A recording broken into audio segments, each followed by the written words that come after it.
کیا واقعی ڈاکٹر ذاکر نائک کو کسی دھوکے کے تحت پاکستان میں بلایا گیا ہے، یا کوئی چال ہو سکتی ہے، یا یہ ایک جھوٹ یا پروپیگنڈا ہو سکتا ہے، یا کوئی سازش ہو سکتی ہے؟ اس بارے میں مفتی طارق مسعود صاحب کی مکمل وضاحت سنیں۔ ڈاکٹر ذاکر نائک کی میں بات کر رہا تھا یار. آپ ڈاکٹر صاحب کا کل میں نے کلپ سنا، اتنا خاندانی کلپ تھا، اتنا خاندانی کلپ. کوئی ہماری یہ آواز ڈاکٹر صاحب تک پہنچا دے. میرے پاس بھی ان کا فون نمبر ہے، میں ان کو کال کرتا نہیں ہوں، اور ایسے میں کال کر کے بات کروں گا میری بات کو اہمیت نہیں دیں گے وہ.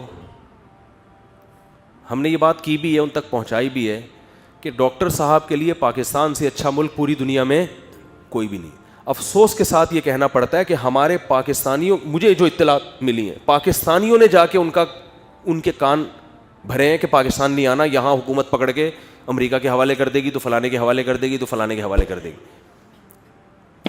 تو خود جب ہمیں اپنے کنٹری کی ویلیو پتہ نہیں ہے نا، اور یہ پاکستانی جتنا اپنے ملک کے خلاف پروپیگنڈا کرتا ہے نا، غلط پروپیگنڈا، اتنا کوئی اور نہیں کرتا. اب آپ دیکھو وہ کتنا انڈیا میں کام کر رہے تھے، ملیشیا میں بھی ایک دو ان کی. میں نے کل دیکھا کہ ایک بالکل خالص ایتھیسٹ ایک اسلام پہ اعتراض کر رہا ہے. ایسی محفل سجانا جہاں اس طرح کے لوگ آئیں اور کھل کے اسلام کی بات کریں جو ان کے دلوں میں ہے، یہ خود ایک بہت بڑی اسلام کی فتح ہے. لوگ اپنے سینوں میں اعتراضات دفن کر کے قبر میں چلے جاتے ہیں اور اسلام سے دور ہو جاتے ہیں. تو انڈیا میں کوئی بہت جو ان کے پروگرام ہوتے ہیں، ایک ایتھیسٹ اٹھ کے کھلے عام اسلام کے خلاف بات کر رہا ہے، اور ڈاکٹر صاحب بڑے اعتدال سے، بڑی تمیز سے اس کا جواب دے رہے. میری روح خوش ہو گئی اندر سے.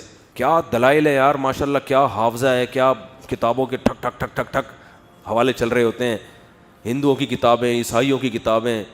یہ چیز تو ایسی ہے کہ دیکھو دنیا میں یہ کہیں بھی، یہ امریکہ بھی نہیں برداشت کرے گا، اتنا فری امریکہ بھی نہیں کرتا.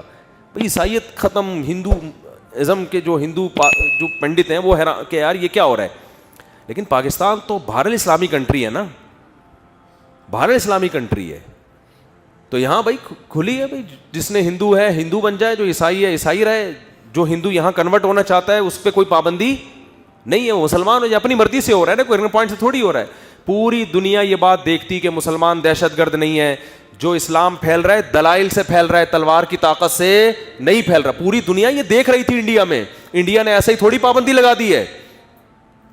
ہندوؤں کے کنٹری میں ہندو دھڑا دھڑ مسلمان ہو رہا ہے، تو انڈیا تو پریشان ہوگا نا. اور کوئی پیچھے بندوق نہیں ہے، کوئی پیچھے ڈنڈا، خالصتاً دلائل. ڈاکٹر صاحب سے میری جب ملاقات ہوئی، انہوں نے کہا جو ہندو اور عیسائی کلمہ پڑھ کے مسلمان ہوئے نا، ان کی ہم نے جو ویڈیو کوالٹی ریکارڈ کی ہے وہ کیمرے 50 کروڑ کے ہیں. کیوں؟ کیونکہ آج سے 50 سال کے بعد یہ والے جو ریزولیشن جو دے رہا ہے نا یہ کیمرہ، یہ شاید یوٹیوب پہ نہ چلے. تو ہم نے وہ کیمرے یوز کیے جو آج سے 50 سال بعد استعمال ہوں گے، تاکہ 50 سال بعد جب کوئی یہ ویڈیوز دیکھے گا تو وہ کہے گا کہ اسلام تلوار کی طاقت سے نہیں پھیلا. دیکھو ڈاکٹر صاحب کے پاس نہ کوئی بندوق، نہ کوئی بم، نہ کوئی میزائل. ہندو سوال کا جواب ملتا ہے اور اپنی مرضی سے کلمہ پڑھ کے اسلام قبول کر رہا ہے. نہ حکومت سپورٹ کر رہی ہے، نہ کوئی چندہ دے رہا ہے ان کو، نہ پیسے مل رہے ہیں. تو انہوں نے کہا یہ ایسی اسلام کی تبلیغ ہوگی کہ دنیا کہے گی کہ واقعی اسلام دلائل کی دنیا میں سب سے حاوی ہے. تو کروڑوں روپے کے انہوں نے کیمرے، یعنی ایک آدمی کا ویژن بھی تو دیکھو نا، 50 سال بعد کی سوچ رہا ہے ایک آدمی. تو خاندانی لوگ مارکیٹ میں بہت کم پیدا ہوتے ہیں، تو جو پیدا ہوتے ہیں ہمیں ان کی قدر کرنی چاہیے. اگر ڈاکٹر صاحب پاکستان میں ہوتے، یہ خیر کا سلسلہ اس سے زیادہ اچھے انداز سے چل سکتا تھا. جو مذہبی آزادی آپ کو پاکستان میں ملتی ہے وہ دنیا کے کسی کنٹری میں نہیں ہے. سعودی عرب میں ذرا سی بات کوئی بادشاہ کی پالیسی کے خلاف ہو جائے تو بادشاہ سلامت ملک بدر کر دیتے ہیں، آدمی کسی کام کا نہیں رہتا. لندن میں اس لیے پابندی لگ گئی کہ عیسیٰ علیہ السلام کو انہوں نے کہہ دیا کہ اللہ کا بیٹا نہیں ہے. عیسائیوں نے کہا بھئی یہ تو ہمارے مذہب کی وہ ہو رہی ہے، انہوں نے کوئی توہین عیسائیت کا کیس بنا دیا ہوگا یا کیا کیا ہوگا. لے دے کے پاکستان رہ جاتا ہے جہاں وہ بھرپور طریقے سے ان کو لوگ مالی لحاظ سے سپورٹ کرتے، بھرپور طریقے سے وہ دین کا کام کرتے، بڑے بڑے سیمینار ہوتے علماء. اور انہوں نے مجھے بتایا جب میری ملاقات ہوئی کہ جتنا پاکستانی علماء نے مجھے سپورٹ کیا ہے اتنا دنیا میں کسی علماء نے سپورٹ نہیں، جن میں بنوری ٹاؤن سر فہرست.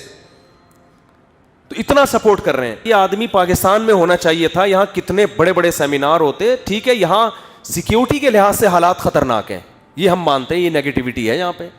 یہاں کوئی بھی کچھ بھی اٹھا کے کسی کو بھی بم دھماکے میں اڑا, جیسے وہ سری لنکا کے بندے کو مار دیا نا بہانہ بنا کے, تو سیکیورٹی کے لحاظ سے اس کا تو حل ہو سکتا ہے نا کہ بہت مضبوط سیکیورٹی دی جائے.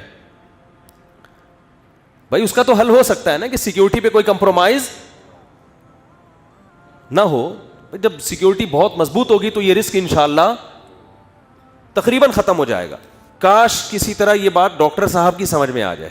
یہاں آپ کو بہت بھرپور استقبال ہوگا, یہاں آپ کے بڑے بڑے پروگرام ہوں گے. میں بتاؤں کہ اسلام کے علاوہ دنیا کا کوئی مذہب, حتیٰ کہ جو لامذہبیت ہے نا, ایتھیزم, اسلام کے ٹکر کے دنیا میں کوئی بھی نہیں ہے. اگر اسلام کی تبلیغ کی کھلی اجازت مل جائے نا, ہمیں کھلی اجازت کا مطلب دلائل سے اسلام پر بات کرنے کی اجازت مل جائے, اشکالات سامنے آئے, بڑی محفل میں جوابات ہوں, تو میں سمجھتا ہوں اسلام کے ٹکر کا کوئی ہے نہیں. اتنے سارے لبرل اور غیر مسلم اسلام قبول کریں گے کہ آپ کی سوچ ہوگی, جنہیں کوئی صحیح پراپر جواب دینے والا نہیں ہے. کام تو وہ ملیشیا میں کر رہے ہیں الحمدللہ, یعنی لوگ تیار کر رہے ہیں, لیکن بھائی ایک آدمی کو جو اللہ نام دیتا ہے نا, یہ نام ہر ایک کو نہیں ملتا. تو یہ بہت بڑا میں سمجھتا ہوں کہ ڈاکٹر صاحب کا ٹائم ضائع ہو رہا ہے.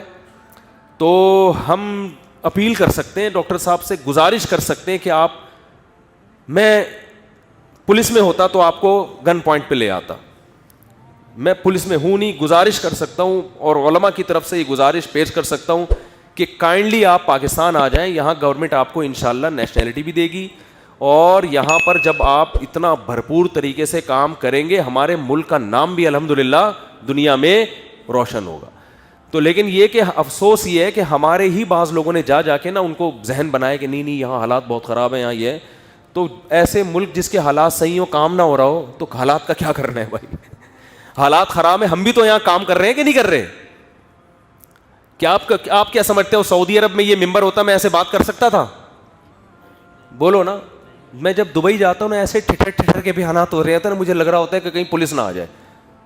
حالانکہ میں بیان میں بادشاہ سلامت کے پہلے فضائل بیان کروں گا, اور بیان میں کہہ رہا ہوں گا دبئی بہت اچھا کنٹری ہے, اور بالکل بھی بہت اچھا ماحول ہے دبئی. اور واقعی یعنی امن شانتی کے لحاظ سے تو بہت اچھا ماحول ہے. جو خواتین چڑیاں پہن کے گھوم رہی ہیں, ان کو بالکل خود نظر کی حفاظت کرو. بادشاہ کا یہ کوئی ذمہ داری نہیں ہے کہ وہ لڑکیوں کو پورے کپڑے پہنائے. اتنے بادشاہ کے ناجائز فضائل, میں تو ناجائز نہیں بیان کرتا لیکن ایک بتا رہا ہوں, اتنے فضائل بیان کر کے آدمی صرف نماز کی ترغیب دینے سے پہلے بھی سوچ رہا ہوتا ہے کوئی ایجنسی کا بندہ کہیں یہاں کوئی لفظ پکڑ کے اندر نہ کر دے. مجھے تو ایک ایجنسی کے بندے نے بتایا, کوئی دبئی کی ایجنسی میں تھا, پاکستان کراچی گھوم رہا تھا, کہہ رہا ہے مجھے کہنے لگا آپ کی اتنی ریکی کی ہے نا. میں نے کہ دبئی کے ویزے کے لیے اپلائی کیا تھا, کہہ رہے امارات کی ایجنسیوں نے آپ کی انکوائری کی کہ یہ بندہ ہے کیا. اب پتہ نہیں وہ دو جھوٹ بول رہے تھے صحیح بول رہے تھے واللہ عالم, لیکن وہ اردو آتی نہیں تھی ان کو, عربی اور ٹوٹی پھوٹی اردو, جس سے لگا کہ بندہ یہاں کا ہے نہیں. اب واللہ عالم سچ کہہ رہا ہے جھوٹ کہہ رہا ہے واللہ. کہہ رہا ہے